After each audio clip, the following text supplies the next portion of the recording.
ওকে, আমরা দেখতে পাচ্ছি যে জামিল একজন ব্যক্তির নাম।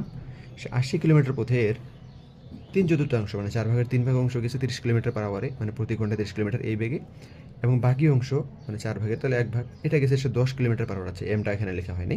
১০ কিলোমিটার পার আওয়ার বেগে গেছে।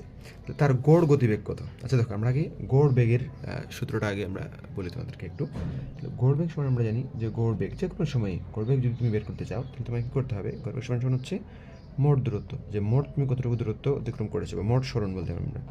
মোট সরণ, যে মোট কতটুকু দূরত্ব তুমি অতিক্রম করেছো, বাই হচ্ছে তোমার মোট সময় দিয়ে যদি তুমি এটাকে ভাগ দিয়ে দাও তাহলে তোমার হচ্ছে গড় বেগটা তুমি মোট সময় দিয়ে ভাগ দিলে তুমি গড় বেগ তুমি পাই যাবা। আচ্ছা, এখানে দেখো মোট সরণ কতটুকু, মোট দূরত্ব কতটুকু, ৮০ কিলোমিটার যেহেতু সে গেছে, এটা হচ্ছে ৮০ কিলোমিটার। আচ্ছা, মোট তার সময় কতটুকু লাগছে? দেখো এই ৮০ কিলোমিটারের ৪ ভাগের ৩ ভাগ সে গেছে কত? ৩০ কিলোমিটার পার আওয়ার বেগে। তাহলে দেখো ৩০ কিলোমিটার, ৮০ ভাগে ৮০ কিলোমিটারের ৪ ভাগের ৩ ভাগ কত হয়? ৬০ কিলোমিটার। ৪ ভাগ করলে ২০ করে, ওটাকে আবার ৩ দিয়ে গুণ দিলে হবে ৬০। তাহলে ৬০ কিলোমিটার গেছে ও কত বেগে? ৩০ কিলোমিটার পার আওয়ার বেগে। তাহলে তার সময় কত লাগছে? ৬০/৩০। এটাই তো টি ইকুয়াল টু কীভাবে লিখি আমরা এটার ক্ষেত্রে? টি ইকুয়াল টু S/V, যে সরণকে বা দূরত্বকে যদি আমরা বেগ দিয়ে ভাগ দিয়ে দিই তাহলে আমরা সময় পাই যাই। তাহলে দেখো এটা হচ্ছে তোমার ৬০ কিলোমিটার, ও গেছে ৩০ কিলোমিটার পার আওয়ার বেগে, তাহলে আমরা সময়টা পাওয়া যাচ্ছে এটার।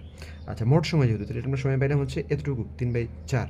এই অংশ যেতে তার সময় লাগছে এতটুকু, যোগ আরও বাকি যে অংশটা গেছে, বাকি অংশ কতটুকু ছিল?